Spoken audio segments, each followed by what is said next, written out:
Kansas City during the 1920s and 30s was a really interesting place. The town was booming, but there was kind of a seamier underside to it. There was a political boss, very strong political boss in the city, and that led to this wide open sort of town that we're talking about, where there was organized crime and prohibition was hardly a factor.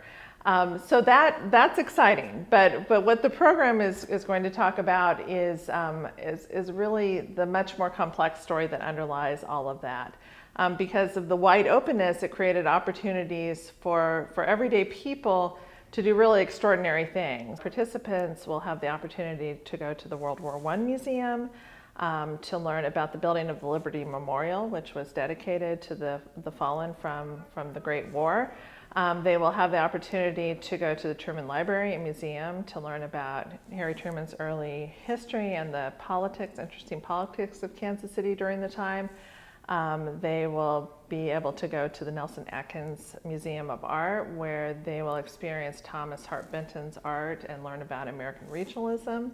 And on another day of the workshop, we'll spend the entire day in the 18th and Vine district, which was the historically segregated section of Kansas City, where participants will get to listen to jazz and learn about Kansas City jazz, and then also attend the Negro Leagues Baseball Museum.